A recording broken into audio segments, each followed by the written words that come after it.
Mirëmbrëma motra të dashura, mirëmbrëma të gjithë ju shikuesët të V7 Albania. Jemi në emisionin e dashur edhe e zgjedhur. Ti e dashur nga Perëndia dhe e zgjedhur për një plan hynor. Sot do të flasim për një temë shumë interesante, se sa e rëndësishme është që të ndikojmë në brezin e ri.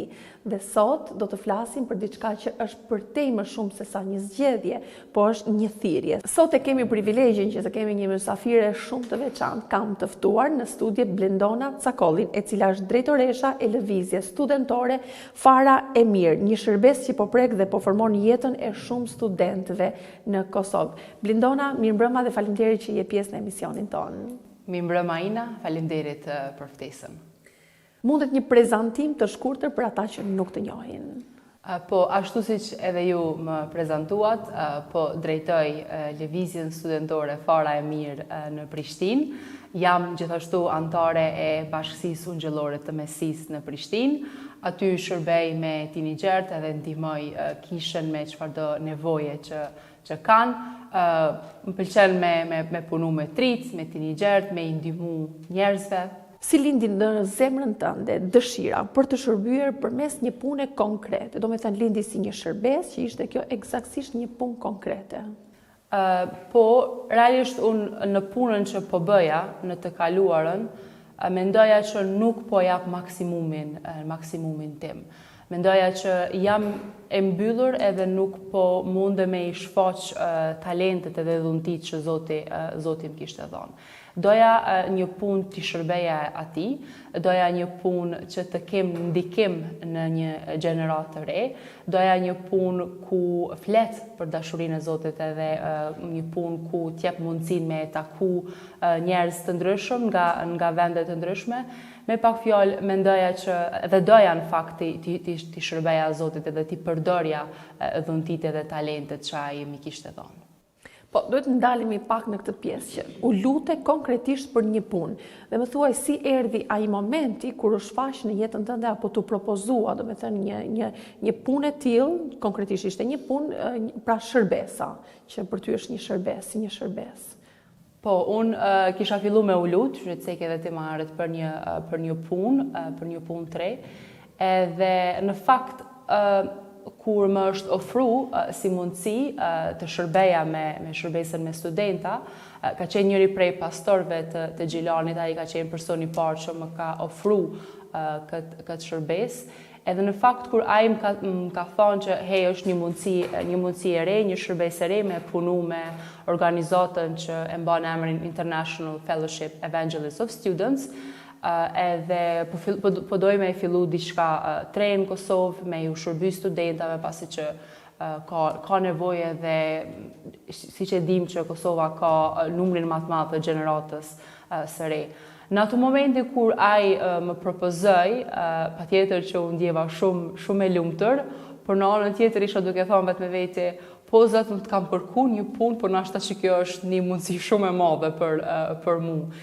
Edhe patjetër që jam gëzuar dhe kam thonë pastorit që jam e lumtur për këtë mundësi, por më lër pak kohë me mendu me veten time edhe me pa pak më shumë çka është kjo organizatë, çka bën më konkretisht, edhe më lër pak kohë me kalu në lutje sepse du me dëgju prej Zotit.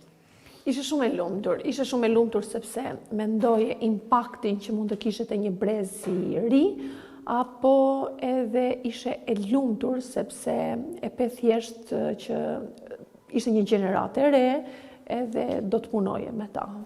Isha e lumtur në fakt për të dyat, një mundësi e re, një përgjigje e lutjes time, edhe dëshira për me ndiku, për me pas një ndikim tek brezi i ri është shumë e madhe, është patjetër vazhdon me qenë edhe sot. Edhe doja që me nda sa më shumë që mundem lajmin e Jezus Krishtit me studentat. Unë kam kalu vetë këtë periudhën studentore edhe e di sa shumë pikpyetje ke në kokën tane, sa shumë gjanat mundojnë, edhe frikat të mëdhaja që ke për të ardhmen, për karrierën. Edhe kur nuk ke afër vetës njerëz që flasin për dashurinë e Zotit, njerëz që flasin për shpresën që ne kemi në Zotin, mendoj që është më e vështirë me i bë ballë gjitha sfidave që ty të ndodhen gjatë jetës studentore. Kështu që këto e shija si një mundësi për me qenë offer studentave. Ti përmende pak më herët që ke qenë edhe vetë studente, edhe ke ditur nevojat e studentëve dhe andikoj kjo si përgjigje që definitivisht me njëherë të thoshe po, duke u bazuar tek koha jote, te përvoja jote kur ke qenë studente? Patjetër që po, para se unë të jepja realisht një përgjigje, unë kisha shumë pyetje në kokën time, a muj unë me bë këtë gjë, a jam unë e aft me bë këtë gjë. Edhe fillova me u lut edhe me i thon Zotit, a muj unë me nis gjithçka prej fillimit, a muj unë me drejtu këtë organizat. Edhe në atë periudhë që unë po lutesha, çdo herë në mendjen time ishte ajo periudha kur unë vetë isha studente. Edhe kujtoja ato vështirësitë që unë kam pas, kujtoja ato frikrat që unë kam pas për të ardhmen, ato pikpyetjet për jetën edhe plot gjëra tjera që një i ri në kohën sa është student i përjeton. Edhe kjo ishte si një përgjigje realisht që Zoti po thotë që po, unë të kam thirr, unë të kam zgjedh për me qenë ndihmë për studentat që janë duke u ballafaqur me këto sfida, sepse realisht kur ti je në fazën e studimeve, ke shumë nevojë dhe ke shumë qef me një që Zoti dën, ai e ka një plan për ty, edhe gjëra të mira do të presin, por krejt çka duhet me pas është durim edhe besim tek ai. Edhe mendoja që unë duhet me transmetu këtë gjatë tek studentat, me transmetu lajmin e mirë, me transmetu dashurinë e Zotit që ai ka për neve. Dhe kjo ishte, thash, mendoj që kjo është përgjigjja që po marr edhe thash, pavarësisht se e vështirë duket, pavarësisht që ndoshta jam i vetmi person që po fillon këtë organizat, unë besoj që kur Zoti thret, ai siguron edhe ai të ndihmon me e çu punën përpara. Edhe arrita në një përgjigje që po do e bëj këtë punë. Patjetër, dhe unë e them gjithmonë që kur Perëndia thërret edhe ai të pajis, të mobilizon për gjithçka, edhe njerë janë disa etapa të jetës që ti e kupton që Perëndia të ka përgatitur momenti kur ke qenë studente, ke parë nevojat e tyre. Në fakt është goxha investim i vyer, domethënë të investosh për brezin e ri. Kjo është vërtet dhe ka shumë vlerë, edhe unë besoj që çdo mbjellim do të korrim, edhe mendoj që do të vijë një kohë që organizata juaj do të shikoj ato frytet e saj. E përmenda edhe në fillim të programit që jeni drejtoresh e organizatës studentore Fara e Mirë. Më fol pak për këtë organizatë. Po, organizata Fara e Mirë, ne në Kosovë titullojmë Lëvizja Studentore Fara e Mirë, sepse organizata lejon që secili lëvizje nëpër botë mund ta vendos një emër lokal. Dhe ne kemi vendosur Lëvizja Studentore Fara e Mirë. Fara e Mirë është edhe nga ana popullore, por e shohmi edhe tek Bibla. Edhe kemi fillu që 2 vite e gjys, kemi fillu në janar të vitit 2024 me këtë organizat, edhe fokusi ynë janë studentat e universitetit. Pra, shpallja e ungjillit me studentat, themelimi i atyre që kthehen te Krishti, edhe ata që kthehen te Krishti mundohemi me i bë pjesë të një kishe lokale. Pra organizata Fara e Mirë punon shumë ngushtë dhe don me qenë bashkëpunues me kishat lokale që veç se ne i kemi në Kosovë. Por gjithashtu mundohemi me majt edhe aktivitete tjera që janë në fokus edhe janë në dobi të studentave të Kosovës. Si duket praktikisht, domethënë një javë e juaja në organizat? Si funksionon? Gjatë një jave, varet tash në cilën periudhë të vitit jemi, por praktikisht mund të them që çdo të mërkur ne jemi tek Universiteti i Prishtinës, edhe jemi duke fol me studentat, duke nda ungjillin me studentat, edhe pak a shumë duke dëgju hallet apo nevojat që ata i kanë. Në mbrëmje, ne kemi një takim të hapur për studentat, ku shpeshherë marrim tema nga Bibla, dhe ndonjëherë marrim edhe tema që janë sociale apo tema që janë gjithë përfshirëse. Arsye pse dojna me e bë këtë gjë është për shkak se Dojmë që shpeshherë më dhonë edhe mundësinë studentave me fol ata, jo veç me orë dhe me dëgju, por edhe ata me shpreh mendimin e vetë dhe me dëgju gjëra tjera prej njëri tjetrit. Kjo është që e bëjmë çdo të mërkur.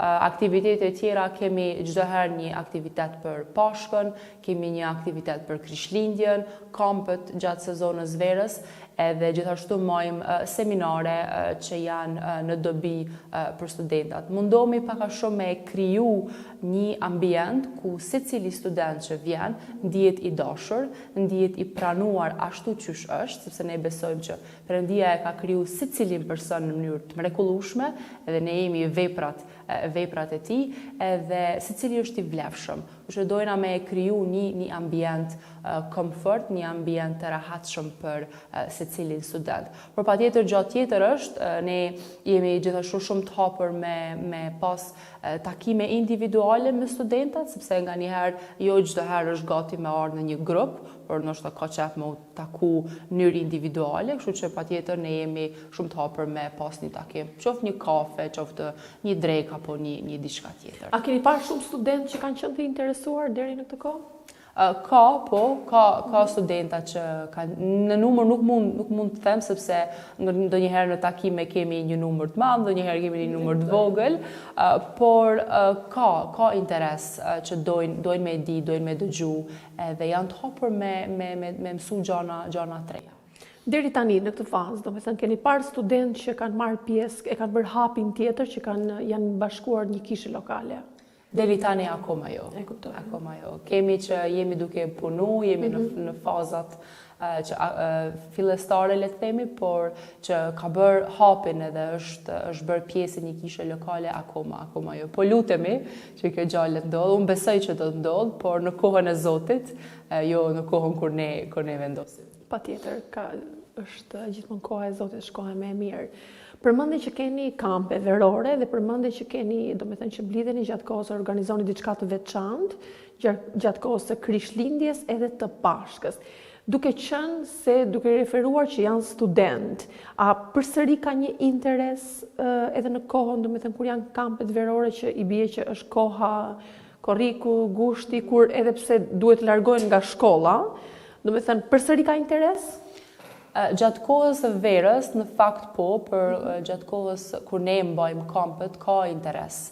Sepse ata në atë periudhë përfundojnë ligjëratat, përfundojnë provimet, edhe disa prej tyre nuk punojnë gjatë sezonës verës, edhe kanë qef me shiu verën, që ka interes sa i përket kampeve. Gjithashtu edhe gjatë kohës së Krishtlindjes kanë interes me u bashku me neve në aktivitetet tona. Mund të them janë më shumë skeptik gjatë kohës Pashkës. Nuk e di akoma pse, por çdo herë kur flet për ringjalljen e Jezus Krishtit, aty është ajo pengesa, ajo gjëja që patjetër që ata nuk e pranojnë, edhe sikur janë të tërhekur edhe nuk duan me dëgju më shumë ose me u bashku në një aktivitet të Pashkës. Edhe pse unë mendoj që nuk e di, gjithmonë e kam pas të mendim që ne kemi një mundësi shumë të mirë për ta ndarë Ungjillin në kohën e Krishtlindjes, për lindjen e Jezusit, edhe në kohën e Pashkës. Edhe unë besoj që ne duhet ta themi fjalën, edhe unë besoj që fjala e Zotit nuk kthehet asnjëherë bosh. Ajo do të prekë një zemër, edhe sepse këto janë shumë të rëndësishme, domethënë që ne kujtojmë lindjen e tij edhe ringjalljen e Jezusit.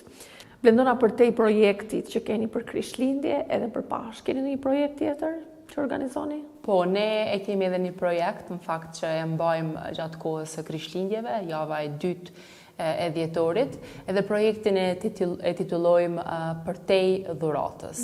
Edhe kjo ka nisë në vitin 2024, është një nismë e farës mirë e ekipit që punon. Edhe ideja është me nda një dhuratë të vogël, një dhuratë simbolike me studentat e Kosovës. Ne besoj e dim që gjatë kohës së Krishtlindjes ne japim edhe marrim dhurata. edhe dojna që me bë një gjatë të tillë edhe me studentat e Kosovës. Mundohemi me përgatit një dhuratë simbolike, çdo dhuratë përgatitet nga duart tona, edhe jemi aty tek universiteti edhe duke veç japim dhurata studentave edhe gjithashtu shoqërojmë një kafe, një çaj, lojra, aktivitete tjera në kampusin e fakultetit.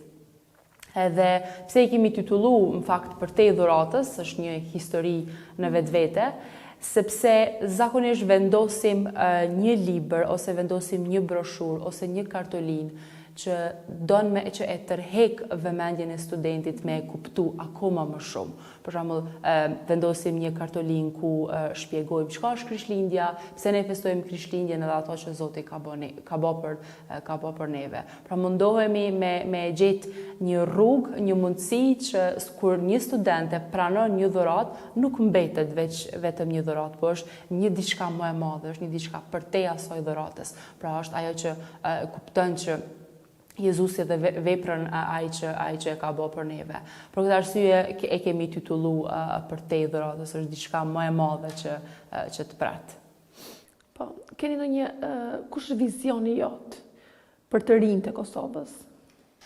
Vizioni im për gjeneratën e re, duke ditur që Kosova ka shumë gjeneratë të re, edhe vizioni im është që çdo i ri apo e re të ketë mundësi gjatë jetës së tij të paktën të dëgjoj një herë për veprën e Jezus Krishtit, për dashurinë e tij dhe për ato që ai ka bërë për neve.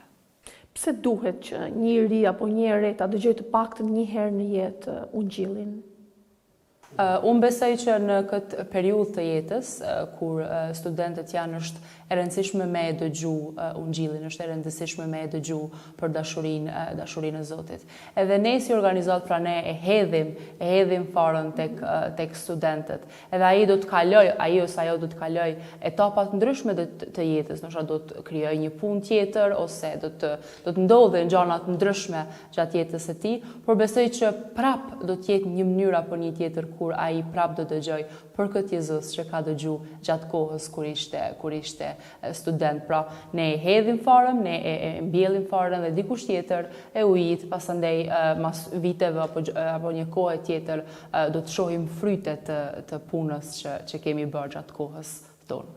Po, dhe prandaj dhe organizata juaj ka emrin Fara e Mirë. Është shumë e rëndësishme sepse në një atë etapë të jetës ai e merr lajmin e mirë dhe patjetër që do të kalojnë etapa ashtu si ti e përmende, që ata do të dëgjojnë për atë Jezus. Është vërtet shumë e bukur dhe unë ju uroj vetëm suksese. Mund të më tregosh pak, kam dëgjuar që keni dhe misionin UIK.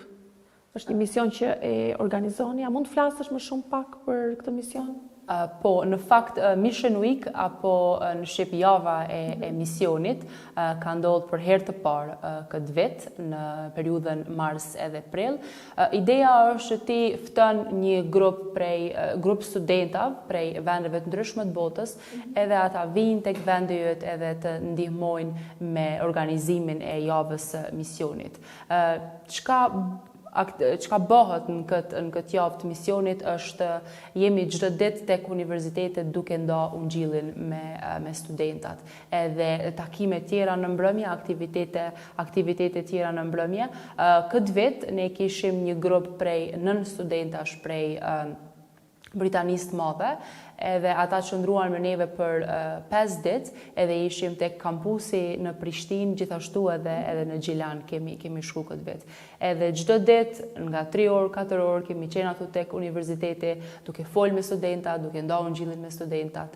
Edhe realisht ka qenë ky grup shumë bekues edhe shumë ndihmues për neve si organizat, sepse kishim 9 veta 3 që shërbenin edhe flistin me studentat. Edhe një gjë që kam vrejt tek studentat në Kosovë që janë shumë të hapur me dëgju prej njerëzve tjerë, prej njerëzve që vinë prej vendeve të ndryshme.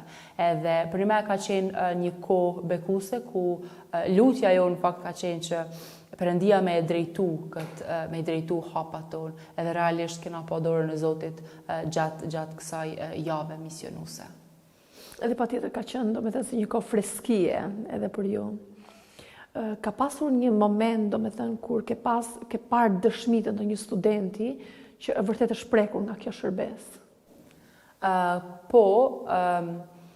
Në fakt, gjatë kësaj jave kemi pas dikun 5 deri në 6 studenta të ri që kanë ardhen. Edhe ata shumica prej tyre kanë dëgju për herë të parë për ungjillin, për herë të parë për dashurinë e Zotit. Edhe ndoshta një dëshmi që më ka prek gjatë kësaj jave, ishte dita e dytë që ne fillum me ungjillizu me studentat, edhe dikun kemi shpërnda dikun rreth 400 ftesa, llogarit e kemi fol me 400 studenta. Edhe takimi ishte në mbrëmje prej orës 7, edhe unë bashkë me grupin duke u përgadit, duke mundu me bë sallën sa ma bukur, sa ma kreative për studentat, edhe shkon ora 7:20 edhe nuk vjen asnjë person. Edhe me thonë drejtën pak jo mërzit në ato momente, edhe e di që kam shku tek dera poshtë, tek dera e hyrjes së qendrës ku ne i mbajmë takimet, edhe veç kam pyet Zotin për një moment. Kena bo kaq shumë punë për këto 2 ditë, kena nda kaq shumë ftesa, pse të pakte nuk po vjen veç një person, nuk po kërkoj prej teje më mësjell turma të mdoja studentave, po të pakte veç një person. Edhe në ato momente isha pak nervoze që nuk erdh askush, edhe veç kam fillu prap me u lut në ato momente, edhe di që kam thonë Zot, të lutem, a mund është veç një person me sjellë sonte, nuk po du kur gjo ma shumë. Edhe jam largu prej derës, kam dash me shku me marrë do ujë, edhe veç e kam një derën që është hap. Edhe kur e kam pa një vajzë, për një me nuk kam besu që ka shpejt mora një përgjigje dhe ka shpejt erdh një studente. Edhe për një me ajo ka qenë një dëshmi që nuk duhet asnjëherë me hek dorë nga lutja. Deri në momentin e fundit duhet më lut edhe. Zoti ai vendos kur na i sjell neve studentat, jo ne. Nëse jemi vetëm për një? Nuk do ndote. Jo, prapë do të jemi të lumtur. Nëse jemi thirrur vetëm për një, nëse ajo organizat vetëm një shpëton, patjetër që duhet të jesh shumë e lumtur dhe duhet të jesh shumë krenare. Jo që unë besoj që Zoti ka kohën e tij ku punon në gjithçka. Flasim pak për jetën tënde. Bibla thotë që ne jemi bekuar, që të bekojmë të tjerët dhe ti je bekim për shumë student. Flasim pak për jetën tënde, Zoti të ka bekuar edhe me Adrianin. Sa bekim është ai për jetën tënde dhe sa bekim është për jetën tënde? Patjetër që është një bekim, po për organizatën. Ai është një ndihmë për ty? Patjetër që po, në fakt ai është një ndihmë shumë e madhe. Kur ti je në shërbes, ka njëherë ki sfida, ka njëherë ka vështërsi, por kur ke afër vetës një person që beson në aftësitë e tua, beson në ato që ti ke nis, patjetër që është një shtysë dhe është një suport i madh që unë e marr çdo herë prej ti. Ne shpeshherë kur unë ballafaqohem ndoshta me një sfidë ose me një problem ose kur nuk di na ashtu qysh me u qas një studentit ose një çdo gjë që koft, unë çdo herë flas me ta dhe kërkoj opinionin e tij. Edhe çdo herë më kanë ndihmu këshillat që ai më ka jap, edhe ai është një person që shumë këmbgulës në lutje, edhe çdo herë lutet për organizatën, lutet për punën që unë po bëj, edhe është patjetër që është një person që beson në mua, edhe është në fakt është suportuesi më i madh që unë e kam. Lëfti Zotit. Jam shumë e lumtur për këtë intervistë. Më pëlqen kur edhe e cekëm edhe bashkë, nëse je vetëm për një person, patjetër që duhet të jesh e lumtur edhe krenare. Unë të uroj suksese në këtë organizat dhe a mund të thuash për studentët se ku mund t'ju gjejnë nëse janë të interesuar, vendodhjen ku jeni?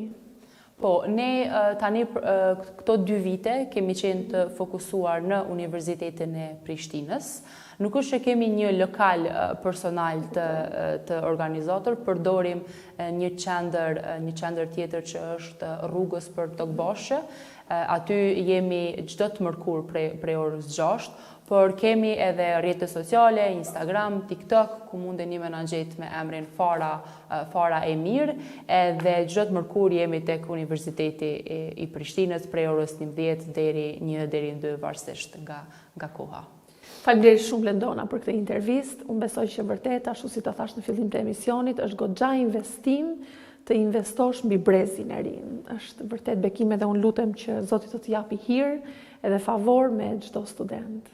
Faleminderit shumë Ina, ishte kënaqësi me qenë me ty bashkë. Kënaqësia ishte e përbashkët. Atëherë kemi ardhur edhe në fund të këtij emisioni. Unë dua t'ju lëm me një varg Bible.